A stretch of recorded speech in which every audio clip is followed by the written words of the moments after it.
We've been having a crackling conversation. Crackling. Crackling. So, Bill, let me ask you, speaking of crackling conversation, was it your father who said, I think I just read this past week, was it your father who said to Robert Bork when he said that civilization is coming to the end, he said, yes, it is, but it's going to take a little while, so we can still enjoy it. There are different versions of this story. So what is the story? It's accelerated since my father. It keeps getting better. 30 years ago. Why, Robert? It's getting harder to enjoy it as we get closer to the final. Oh, it's not final accelerating. collapse. It's not accelerating. This is going to be a revival, a restoration. What did your father say exactly? What have you been drinking this morning? I actually agree with you, honestly. I'm not as pessimistic as everyone else. I told a group of students a couple of nights ago when Mika was, of course, doing her locust descending from the heavens, eating flesh off the bones of America. I said at the end of this is going to be a confirmation of the greatness of Madisonian democracy. The institutions will hold, the people will stand up at the right time, and we will look back and say, check, we passed the test. Federal judges, check. The intel community, check. And we'll go down the list. And yes, I even believe Congress, check. The American voters, check. They stood up and they did their duty when they saw constitutional norms being breached.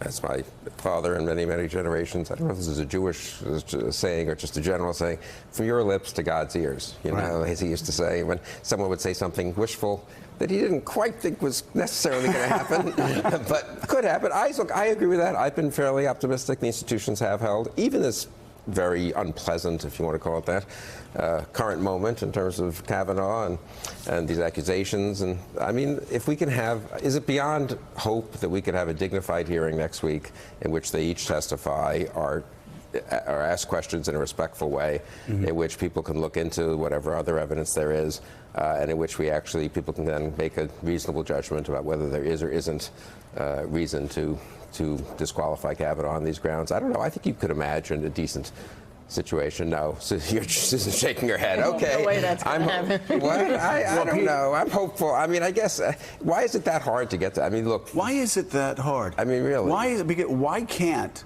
people sit down and talk to each other? And I'm not being Pollyannish about this. This is how it worked for 215 years. This is how it worked. Peter Baker with not only Ronald Reagan and Tip O'Neill, but even with Bill Clinton and Newt Gingrich. In the middle of impeachment, both men now tell stories of how they continued to talk about the issues. And on the day of impeachment, they were on the phone talking about how they were going to handle the growing threat from Saddam Hussein. Well, that's absolutely right, and and I do think that we go through swings in history. I mean, to your point, that this is a country that has survived many, many worse moments than this. As polarized as it is, as divisive as it is, as ugly as it sometimes feels these days, we've been through worse, and I do think that we ought to step back, take a breath every once in a while, and recognize that democracy is a messy thing, but there's a reason why it's messy. I mean, they designed the system this way. They designed a system that's built for conflict, and that conflict is, at least in theory, supposed to take us in the right direction over the longer term, maybe not every single day. So we'll see. I'm not so sure about next week. No, that's what I was going to say. Now, speaking of, we've been. But the founders did say also that even though the institutions, and they have worked well, and the institutions are supposed to check and balance each other, and ambition will counteract ambition, you do need some basic standards of virtue and responsibility in the citizenry and in our elected officials, particularly. When you read the Federalist Papers, people think it's all kind of hard-headed checks and balances. There's also an appeal to, we need to have senators, congressmen, presidents who are a cut above the average, who have a sense of responsibility. And that is a question. That may be lacking right now. So, Peter Baker, that does take us to next week. What's it looking like?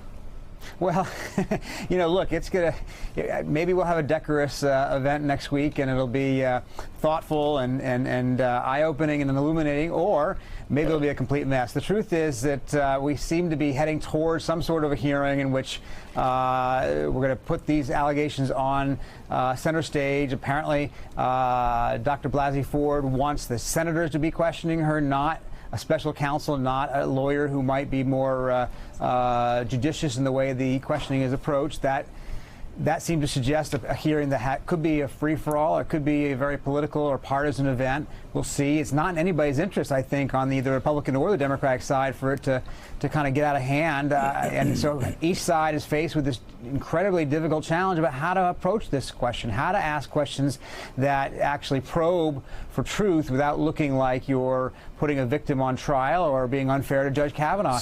Not an easy thing. So, Mika, by the way, let's just talk about that request, that you have senators asking you questions and not a legal counsel who is designed to be put in that place to be more respectful so the Republican senators don't look bad. That seems like an awfully strange request from Ford's attorneys. It's hard to have an honest conversation about this. It really is. Well, have an honest conversation. I think that it seems to me that if you are searching for the truth, you would want the best person available to conduct that interview or to conduct the questioning. And I think, given what we've seen, it could be kind of traumatizing to be interviewed by 10 men about something like this. So it does seem on the face of it strange, but this story, it's changing every day. I'm very concerned about making any comments about any development because then 2 more things come out. Go ahead, Susan, and I have a question for Lisa. Because what you said about having a hard conversation, it's gotten to the point that you can't say, and I'll get killed for saying it, there's a possibility that this didn't happen.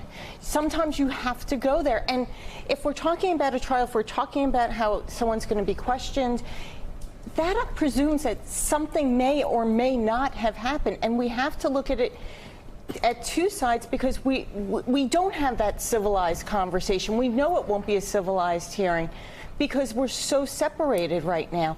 But if we can't even allow for the possibility, right? Frankly, what's the point? Well, and speaking about the lack of civility, we've been talking about this on the show for a couple of days. It is so deeply offensive to have Democrats getting on the air and calling Kavanaugh basically an attempted rapist. That is offensive. You know what else is offensive? Republicans coming on the air saying this woman's crazy and it never happened. Exactly right. None of them Don't know. And I got to tell you, even in the age of Trump, a conservative guy who's been an institution of sorts in Washington, D.C., we all know him. I don't even say his name because what he did was so disgusting.